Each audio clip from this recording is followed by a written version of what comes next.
Bonjour à tous. Aujourd'hui, nous retrouvons nos ateliers dessin.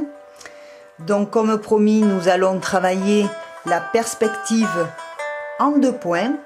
Vous remarquez que moi, j'ai tracé mon cadre comme je vous l'ai appris. Vous avez donc besoin de votre règle, vous pouvez encore l'utiliser. Les crayons à papier bien taillés, là j'en ai choisi 2, un HB et un BB. Ils sont quasiment à la même valeur d'épaisseur de mine. Votre gomme et bien sûr vos crayons bien taillés. Voilà. Alors, je vais, comme d'habitude, trouver la hauteur de mes points de fuite.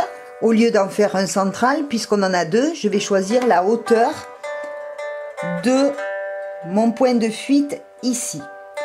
Donc j'ai envie de le faire, la feuille est petite, on va le faire à 9. Alors toujours à partir du cadre et non pas de la feuille. Donc je fais l'autre côté. Voilà. Et alors nous allons commencer pour faire cet atelier de perspective en 2 points. Nous n'allons pas tracer une ligne d'horizon parce que j'ai envie, et à la demande de quelques abonnés, j'ai envie de vous faire un décor intérieur qui est un très bel exemple pour faire la perspective en 2 points. On y va. Alors, au lieu de commencer à tracer mon horizon, je vais imaginer mes cloisons. J'ai envie qu'il y ait un mur comme ça, un angle avec le mur qui revient, et peut-être derrière, y aura-t-il un arrière-plan, on verra ça après. Alors, eh bien, ma première cloison, j'ai envie que le mur qui va venir comme ça, j'ai envie qu'il soit à peu près par là. Hop là, pardon, hein. Donc, je vais garder de la marge pour le plafond. On ne mesure pas, on trace, on verra. Ensuite, j'ai envie que là, mon mur arrive comme ça. Donc, j'ai envie qu'il y ait l'angle d'une pièce. Mais je vais laisser très certainement. Donc, je trace l'arête du deuxième mur. Voilà. Et maintenant, il va falloir que je trace la partie sol et la partie plafond. Donc pour de ce côté, on va prendre le point de fuite inverse.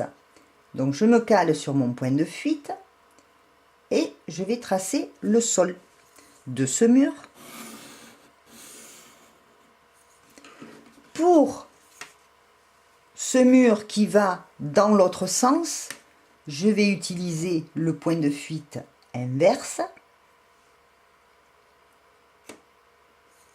En me calant à l'angle de mon premier sol, évidemment. Je m'aperçois que je n'ai pas été assez loin. On rectifie.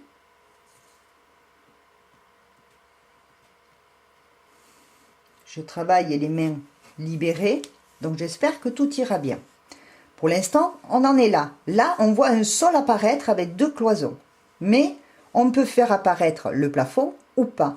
Mais là, moi, je trouve que pour le projet, ça serait quand même sympa de faire apparaître le plafond parce que j'ai envie après de mettre une fenêtre. Dans mon plafond, ouais, on va pas faire un gros plafond parce que j'envisage pas de mettre un lustre. Donc le plafond de ce mur et le plafond de celui-là qui est dans l'autre sens, je vais utiliser donc mon point de fuite inverse.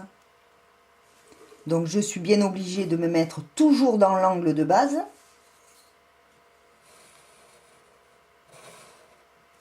Vous vous apercevez que la cloison elle monte, on va la finir. On ne voit pas le reste. L'image s'arrête là. Donc vous pouvez à mesure gommer ce qui ne sert plus à rien. Fignoler un peu, voilà. Alors, j'ai dit que je voulais faire un arrière-plan. Ce mur, il s'arrête là. Il a une épaisseur, ce mur. Donc, je prends ce point de fuite. Comme pour faire la base de ce mur, je reprends la parallèle mais en me servant toujours du point de fuite inverse. Je vais tracer l'épaisseur du mur. Et comme là-haut, il ne se verra pas, je peux à peu près mesurer pour que ce soit correct. Tiens, on va le faire de 1 cm à peu près. Donc, voilà. De façon à ce que ce soit droit, à moins que vous vouliez faire quelque chose qui ne soit pas droit. Je vais reprendre ma mesure ici. Voilà.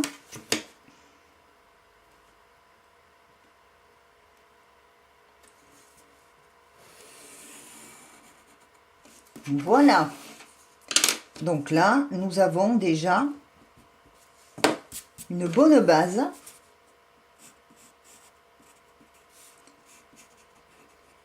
Nous avons une bonne base d'un mur comme ceci, d'un mur comme cela. D'accord?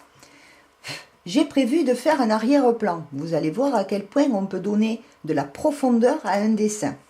Parce que ça, la cloison qui s'arrête là, c'est que forcément, il y a quelque chose derrière. Donc, je me dis que derrière, il y a forcément un mur qui est parallèle à celui-là. Donc, celui-ci, j'avais pris le point de fuite inverse. Je vais faire pareil pour faire la profondeur de l'autre. Dans ce qui me paraît logique, il faut toujours rester dans la logique. Et là, voilà que derrière apparaît un autre mur. Nous avons un espace là. Nous allons y faire quoi sur ce mur? Et pourquoi pas une porte? Alors, je vais délimiter ma porte. Je vais la délimiter à peu près comme ça. Donc je vois à peu près, mesurer toujours un peu, moi je fais au pif, mais ça fait à peu près 4 cm. Il ne faut pas la faire trop haute non plus, il faut qu'elle reste logique, ça on va le régler. Donc pour savoir qu'elle soit droite, ici, je suis à 2 cm. Là je me mets à 2 cm. Et ensuite ici j'ai, on va se remettre à 4 à partir du point, comme ça la porte elle sera droite. Après vous pouvez faire une maison bizarre. Hein. Mais par contre là je pars trop haut. Donc il faut que ma porte reste un peu logique. Hein. Donc je pense que ma porte, elle va peut-être s'arrêter par là. Voyons, je regarde, c'est logique. Donc je vais insister le trait pour que vous voyez. Voilà, on reprend nos mesures. À peu près, vous faites droit. Donc les verticales restent des verticales, comme d'habitude.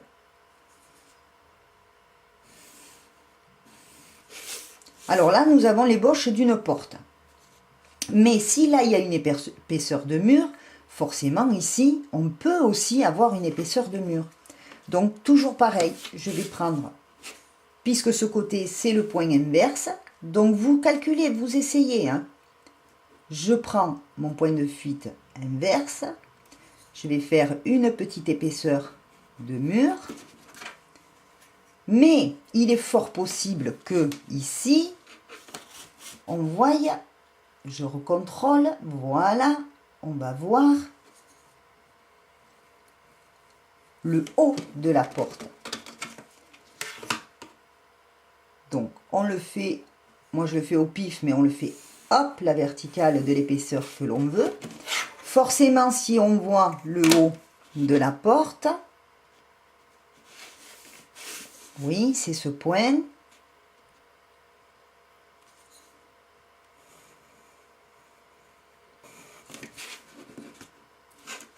Si on voit ce côté, on ne voit pas l'autre.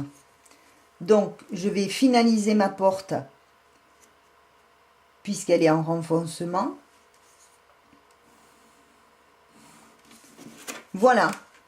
Et ici, il n'y a plus qu'à dessiner la porte. Nous avons l'épaisseur des murs. On aurait pu le faire moins important, mais bon. Alors, pour le coup, puisque là, j'ai une porte, je vais enlever ce trait.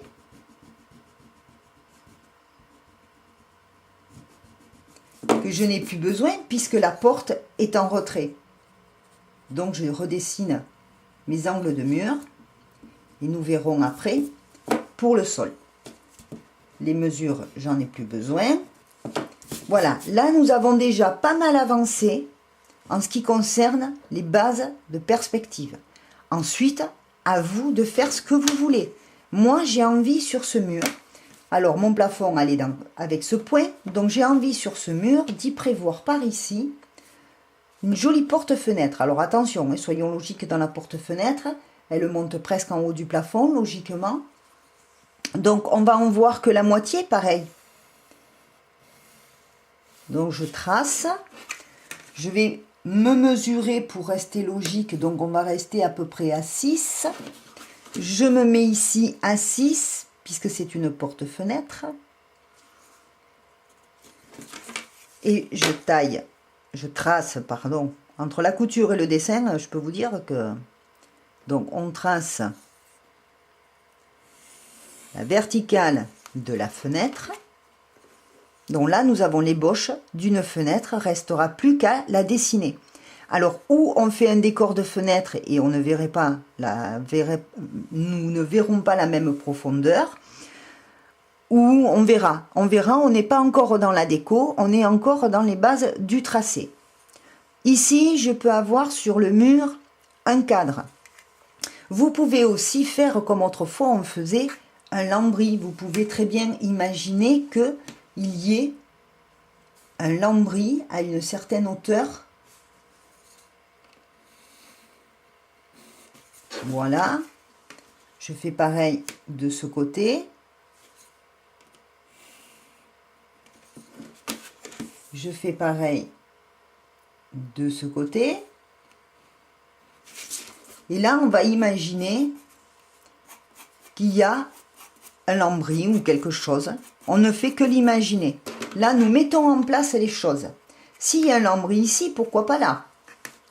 Donc, on reprend notre hauteur, mais comme c'est un peu plus loin, logiquement, on va essayer de ne pas le faire à la même hauteur pour que ça paraisse plus crédible. Alors, plus c'est près, plus on le voit haut, donc on va le descendre légèrement, mais il faut que ce soit crédible avec la porte. Donc, voyons, est-ce qu'on le descend ou est-ce qu'on le monte? On va plutôt le monter. Voyons ce que ça donne.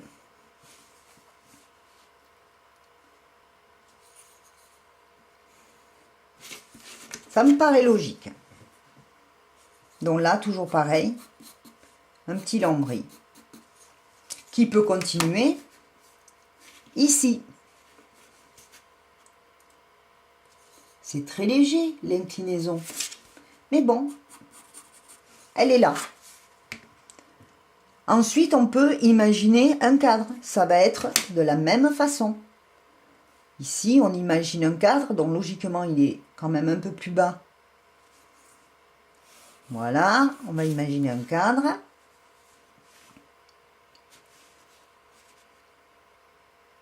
Donc, que je ne fasse pas de bêtises. Les deux parallèles identiques. Voilà, et puis ensuite, eh bien, on va imaginer que ce cadre, il s'arrête là. Voilà, et puis qu'à effacer ce qui dépasse. Là, nous aurons éventuellement un cadre ou un miroir. Allez donc savoir. Et puis ici, il peut y avoir autre chose aussi. Donc, voyons, qu'est-ce qu'on pourrait faire ici? Alors, on prend le point inverse, évidemment.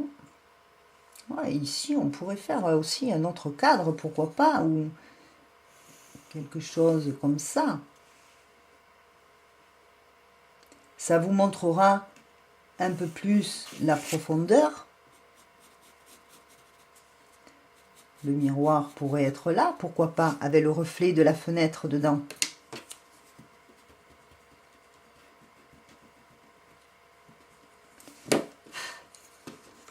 Voilà, alors on va peaufiner notre porte pour l'imaginer un peu plus. Ça peut être une porte... Hop, on reste toujours dans le système du point de fuite à l'inverse.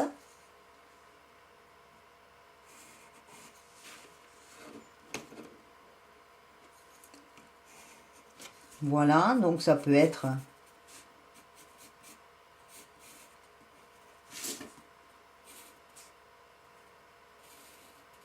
comme ceci. Et puis, on va imaginer qu'ici, il y en a une autre pour la poignée.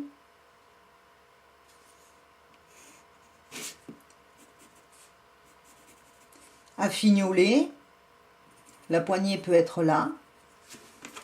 Pourquoi pas? Et là, nous imaginons un peu plus notre porte. Il peut y avoir un tapis devant la porte. Alors, on va le faire en décalé légèrement.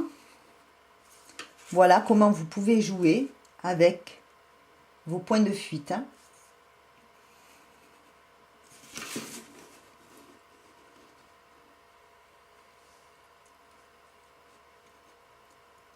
En restant logique, vous prenez le temps et vous êtes là en train de construire votre dessin.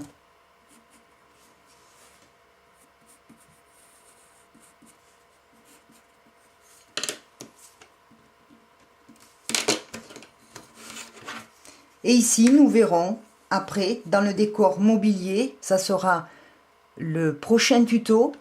En ce qui concerne là on a tracé les bases, on a tracé les murs, on a tracé les emplacements de certaines choses. On verra comment on fera la fenêtre. Donc le prochain tuto sera dans le fignolage du dessin, faire apparaître un meuble, le dessiner, accorder une courbe cohérente, faire un décor de fenêtre, pourquoi pas. Peut-être qu'ici il y aura une table ou un tapis, je ne sais pas. Nous verrons bien, mais c'est le prochain tuto. Ça sera donc après la mise en place, fignoler son dessin pour mettre en place les décors, mettre en place des objets, dessiner des objets, toujours avec le même principe. Et on commencera éventuellement à imaginer d'où vient la lumière et surtout où sont les ombres. On commencera à travailler lumière et ombre au crayon à papier. Voilà, c'est la fin de ce tuto pour aujourd'hui. Donc n'hésitez pas à partager si ça vous a plu à vos amis. Je vous souhaite pour ce week-end du travail, de vous essayer. N'oubliez pas de mettre vos petits pouces en l'air, mais surtout n'hésitez pas à laisser un commentaire et me poser des questions et me dire de quoi vous auriez envie. Voilà, je vous dis merci et à bientôt.